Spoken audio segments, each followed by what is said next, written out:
Aujourd'hui, mes amis, je vais vous parler d'un temps où il y avait encore des hommes. Un temps où l'honneur avait encore un sens et où on n'allait pas porter plainte pour tout et n'importe quoi. Je vais vous parler d'un temps où l'on pratiquait encore le duel. Petite histoire du duel.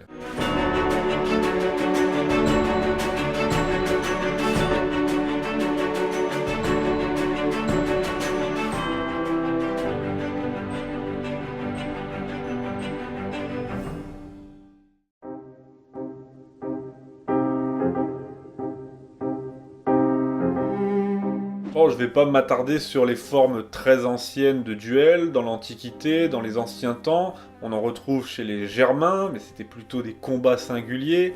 On en retrouve évidemment chez les Romains, mais c'était pas vraiment des duels, c'était aussi des combats singuliers sous forme de spectacle.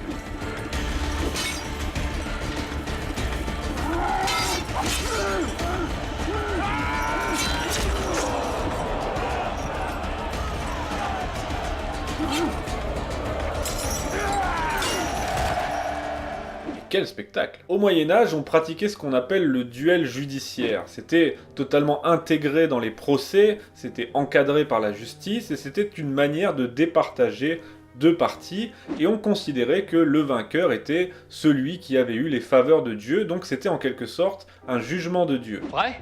Prêt. Vous l'avez pas senti? Si. Non mais vous l'avez pas senti venir? Ah non.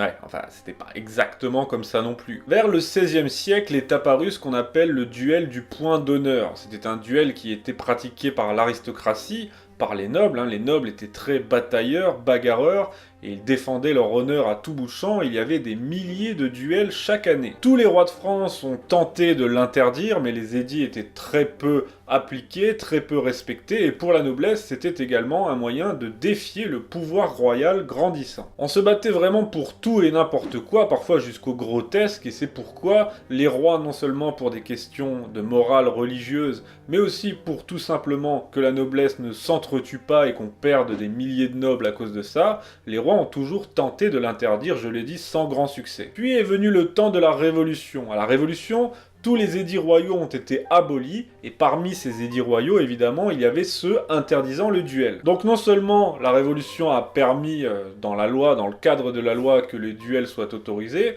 mais en plus, elle n'a jamais légiféré pour les interdire. Ce qui fait qu'à partir du 19e siècle, eh bien, on constate une nette augmentation des duels et des victimes de duels, tout simplement, parce que tout le monde s'y mettait. Avec la Révolution, les guerres de la Révolution et de l'Empire, il y a eu une militarisation de la société, et puis avec la chute de l'aristocratie, tout le monde a voulu s'adonner au duel. Une anecdote très amusante, c'est qu'à la chute de l'Empire en 1815, eh bien, de nombreuses personnes se sont plues à provoquer en duel les occupants, les Russes, les Autrichiens, donc il y a eu une sorte de réaction par rapport à cette occupation qui a entraîné une recrudescence des duels, mais cette fois contre des soldats, des militaires étrangers. En 1836, c'est là que le duel va littéralement se codifier. Il y avait déjà des règles bien avant, évidemment, mais là c'est un véritable manuel que publie le comte de Châteauvillard, donc en 1836, avec un essai nommé tout simplement Essai sur le duel. Ce livre est véritablement un livre de règles du duel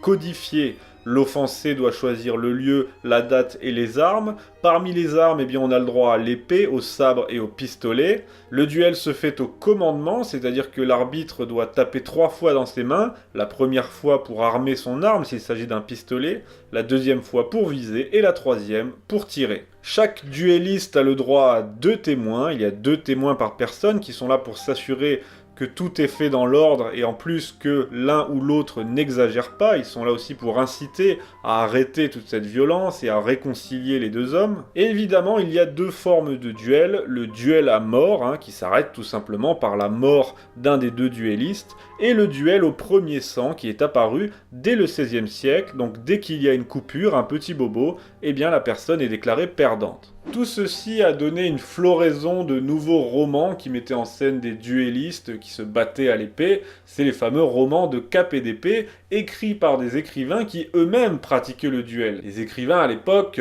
même Voltaire, on peut dire ce qu'on veut de Voltaire, mais les écrivains à l'époque, ils assumaient leurs propos jusqu'à la pointe de l'épée. Là, on n'était pas dans du Marc Lévy ou autre. Avec le parlementarisme, ensuite, on a vu émerger un nouveau type de duel. Avant, c'était les duels d'honneur. Et bien maintenant, on voit émerger des duels politiques, hein. Ils étaient nombreux à pratiquer les duels politiques, particulièrement Clémenceau qui s'est beaucoup battu en duel. Ils impliquaient des politiques, hein, des parlementaires, mais aussi des journalistes. Les personnalités qui s'essayent au duel sont très nombreuses, donc je ne vais pas toutes les citer, mais on peut citer Proust, Déroulède, Drummond, Jaurès, Clémenceau, Boulanger, et là sur cette vidéo d'archives, eh bien on voit un duel entre Charles Maurras, hein, le petit à gauche, et Cassagnac qui était un député bonapartiste du Gers. À cette période, on se battait toujours pour l'honneur évidemment, mais teinté de querelles politiques. On avait droit à des vrais politiques à l'époque. Je vais faire courir moi, tu vas voir le rouquin là-bas.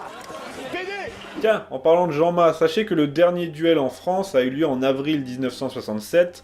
Il a opposé Gaston Defferre à René Ribière, et sur ce document d'archives, vous pouvez voir que figure parmi les témoins, avec son joli bandeau, Jean-Marie Le Pen. Le XXe siècle marque un tournant. Comme il n'y a plus ou très rarement de duel à mort, eh bien le duel devient tout simplement risible. Et puis les nombreuses pertes entraînées par les deux guerres mondiales rendent le duel totalement dérisoire, on voit ça comme du beau gâchis. Ce qu'il est important de souligner aussi, c'est qu'à partir de la guerre de 14, l'honneur disparaît peu à peu. Avant, les soldats, les guerriers, les nobles, ils se battaient pour l'honneur, ils étalaient leurs compétences. Alors qu'en 14, eh bien, même les plus braves et les plus compétents d'entre eux, eh bien, ils se retrouvaient au même plan que le petit soldat à s'enterrer dans les tranchées sous les obus. C'est un facteur important, on peut dire que quelque part, la guerre moderne a un peu entraîné avec elle toutes les valeurs d'honneur qui étaient avant accolées à cette pratique. Bon, depuis, c'est quand même revenu, la guerre a évolué. Mais l'honneur n'est pas revenu pour autant. Aujourd'hui, on règle tout en justice, pour tout et rien d'ailleurs. Malgré tout, on en garde encore un très bon souvenir, avec nostalgie, nous qui n'avons pas connu ça, à l'époque où les hommes avaient encore de l'honneur et étaient encore des hommes. On en garde aussi quelques anecdotes amusantes, comme cette fois où Sainte-Beuve a voulu combattre en duel sans se séparer de son parapluie, parce qu'il préférait, dit-il, être tué que mouillé. On peut aussi citer ce duel spectaculaire où les deux concurrents se sont affrontés pour faire les choses en grand à bord de leurs montgolfières respectives. Et là, c'était à celui qui trouverait le premier le ballon de l'autre, l'obligeant à s'écraser 800 mètres plus bas, ce qui n'a pas manqué d'arriver d'ailleurs. Il y a aussi ce duel qui a duré 19 ans. Il oppose les généraux Fournier et Dupont de l'Étang qui se sont battus en duel pour rien du tout à la base à Strasbourg et qui ne se sont plus lâchés pendant 19 ans. Tout ceci s'est produit pendant les guerres de l'Empire et ensuite sous la Restauration, et ça a donné lieu à un très beau film, Les Duellistes.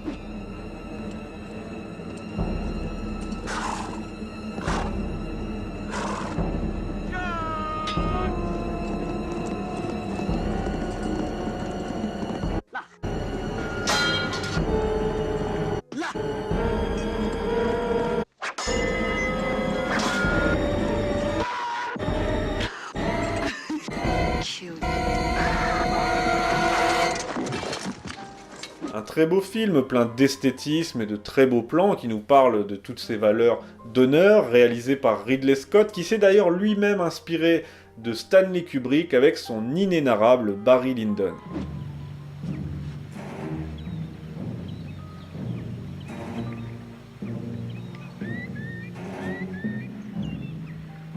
One,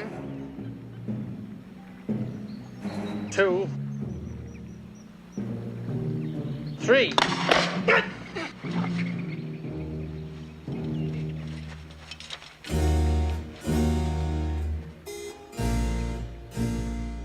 Pour la petite anecdote, Kubrick s'était beaucoup inspiré des peintres pour mettre en scène ce film sublime avec ses cadrages et ses plans magnifiques. Ça provoque quand même pas mal de nostalgie de revoir tout ça. On aimerait bien que les duels reviennent aujourd'hui, ça nous rendrait peut-être de vrais hommes, ça permettrait que tout le monde ne raconte pas n'importe quoi sur tout le monde sans en assumer les conséquences, et ça permettrait aussi, disons-le franchement, de sérieusement dégorger la 17e chambre correctionnelle. Et pour ceux qui ne le savent pas, eh bien sachez qu'il existe encore aujourd'hui une association qui milite pour le retour du duel.